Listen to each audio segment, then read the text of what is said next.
प्यारे बच्चों हमने कानून रसद शुरू किया हुआ है, लॉ ऑफ सप्लाई शुरू किया हुआ है। लॉ ऑफ सप्लाई क्या है कि जब किसी चीज़ की कीमत ज़्यादा होती है रसद ज़्यादा हो जाती है, कीमत कम होती है रसद कम हो जाती है, बशर्ते के बाकी के हालात बदस्तूर रहे। अब रसद और कीमत में आपस में मस्बत तअल्लुक़ है, पॉजिटिव रिलेशनशिप है।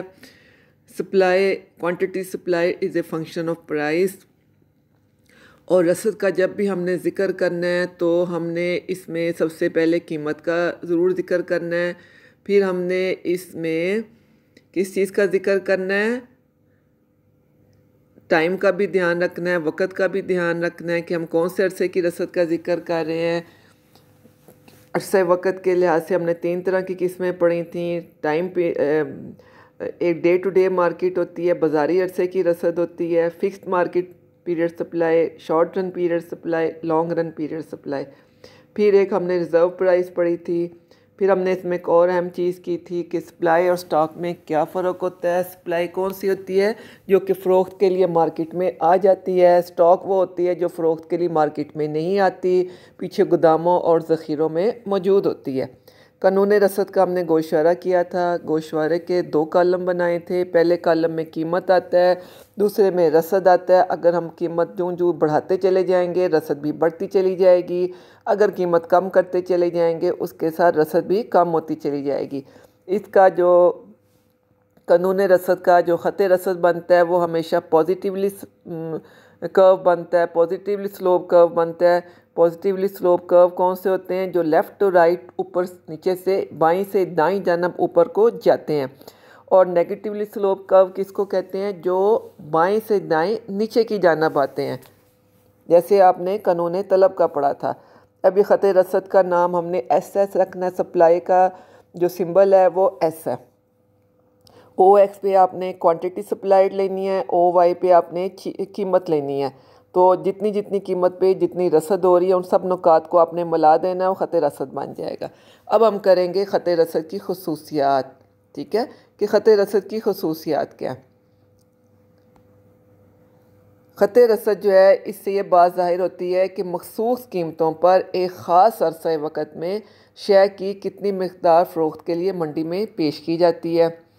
नंबर 2, आम हालात में नॉर्मल कंडीशन में ये ख़त नीचे से ऊपर बाईं से दाईं जानब हरकत करता है और उसका झुकाव मस्बत होता है, बशर्ते के दीगर हालात बदस्तूर है, यानी other things remaining the same, यानी इसके अजम्पशंस कायम रहेंगे, मफरूज़ात होंगे तो ये कानून दुरुस्त साबित होगा। मफरूज़ात में से एक भी मफरूज़ा अगर हम कोई ना हो, किसी किस्म का भी अगर हालात चेंज हो जाएँ तो कानून रसद भी तब्दील हो जाता है। नंबर 3, ज़िया पज़ीर अशिया, पेरिशेबल गुड, वो अशिया जो कि जल्दी गल सड़ जाती हैं, ख़राब हो जाती हैं, उनकी रसद मुअय्यन होती है, फ़िक्स्ड होती है। इसलिए जब उनका ख़त बनेगा तो वो उसमें फ़्लेक्सिबिलिटी नहीं होगी, वो लचकदार नहीं होगा। और जब वो लचकदार नहीं होगा तो उफ़क़ी ख़त हम किसको बोलते हैं? हॉरिज़ॉन्टल कर्व ओ एक्स ख़त को। ठीक है। और अमूदी ख़त किसको बोलते हैं? हम ओ वाई ख़त को, वर्टिकल ख़त को। तो जो फ़िक्स सप्लाई का कर्व होता है, ज़िया पज़ीर शाह के रसद का ख़त होता है, वो ओ वाई ख़त के यानी अमूदी ख़त के पैरेलल बनेगा, उसके बिल्कुल मतवाज़ी बनेगा। फिर किस तरह बनेगा अभी मैं ज़रा आपको बना के चलो आपको बता देती हूँ। ये देखो, ये वाई है, ओ है, एक्स है। तो जो फ़िक्स सप्लाई होता है पेरिशेबल गुड्स का, उसका ख़त इसके ओ वाई ख़त के मतवाज़ी बनता है।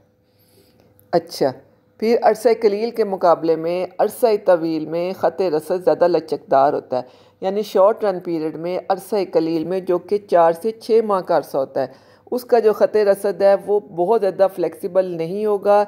लेकिन तवील अरसे का जो ख़त रसद है वो बहुत फ्लैट, ज़्यादा चपटा आपको लेटा हुआ महसूस होगा। अभी हम इसको भी बनाएंगे ये कैसे बनता है।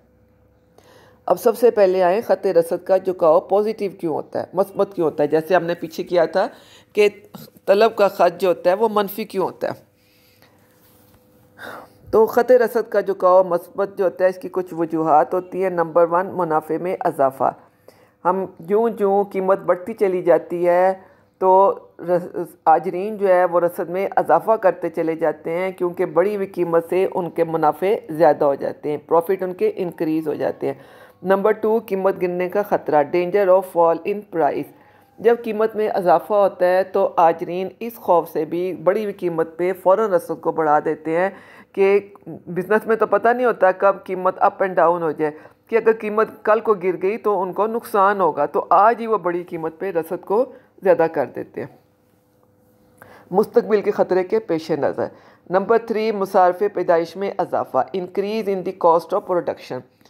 जब किसी चीज़ की पैदावार बढ़ानी हो आजरीन ने, तो जब बढ़ाते हैं तो बेटे उनकी कॉस्ट भी बढ़ती है, कॉस्ट अखराजात को, ठीक है। आपको पता है कोई भी चीज़ जो है वो 4 आमलीन पैदाइश मिल के बनाते हैं, ज़मीन, मज़दूर, सरमाया और तंजीम।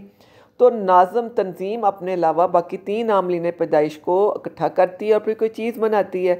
तो ज़ाहिर बात है कि जब भी आपने कोई आउटपुट पैदावार तैयार करनी है तो उसमें इनपुट डालने हैं, मुद्दाखल डालने हैं, यानी उसमें मशीनें भी यूज़ होंगी, रॉ मटेरियल भी यूज़ होगा। तो जब आप रसद बढ़ाने का इरादा रखता है आजरीन, तो उस पर कॉस्ट भी आएगी, उस पर लागत भी आएगी। तो वो उसी वक्त ही पैदावार को बाज़ार में लाने पे तैयार होता है जब उसकी कीमत भी ज़्यादा होगी। कम कीमत पे तो कोई अजर नहीं ना पैदावार बढ़ाएगा। तो जब कीमत ज़्यादा होती है तो उसके अखराजात भी बर्दाश्त कर सकते हैं और उनके मुनाफे का रेशो जो है, तनासुब जो है वो भी बढ़ जाता है। अब आओ बेटे इसके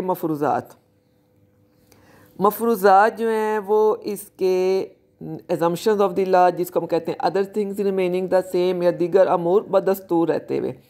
पहला जो ये कानून उस वक़्त तक दुरुस्त साबित नहीं होता जब तक कुछ शराइत पूरी नहीं होंगी, कुछ कंडीशंस एग्जिस्ट नहीं करेंगी। नंबर 1, लागत पैदाइश ना बदले, cost of production, there is no change in the cost of production. कानून रसद का मफरूज़ा ये है कि शय की लागत पैदाइश में कोई तब्दीली नहीं आनी चाहिए, क्योंकि अगर शय की लागत में इजाफ़ा हो जाए तो मुनाफा नहीं बढ़ेगा, ठीक है। इधर कीमत बढ़ रही है, साथ साथ लागत पैदाइश, कॉस्ट ऑफ प्रोडक्शन बढ़ती चली जा रही है, तो आजर का मुनाफा तो नहीं ना बढ़ेगा। तो ये लागत पैदाइश हमारी सेम वही रहनी चाहिए, ताकि जैसे जैसे कीमत बढ़ती जाए उसके सिर्फ मुनाफे में इजाफा हो आजर के। नंबर 2, तरीके पैदाइश ना बदले, मेथड ऑफ प्रोडक्शन ना बदले। No change in production techniques, क्योंकि अगर चीज़ पहले हाथ से बन रही है, उसके बाद आपको जदीद मशीनें दे दी गई हैं, तो ज़ाहिर बात है कम लागत पे ज़्यादा अच्छी चीज़ तैयार हो जाएगी और कम कीमत पे वो चीज़ बाज़ार में आ भी जाएगी, रसद फराम भी कर दी जाएगी। तो कानून रसद हमारा गलत हो गया कि कीमत कम है और रसद ज़्यादा हो गई है। कभी ऐसा भी होता है कि पहले जो है अच्छी मशीनरी थी, उसके बाद नाकस मशीनरी यूज़ होने लग गई, ख़राब हो गई, तो उससे आपकी जो है पैदावार गिर गई। तो कीमत ज़्यादा भी क्यों ना हो जाए, वो उसकी जो रसद जो है वो बाज़ार में ज़्यादा नहीं की जाएगी।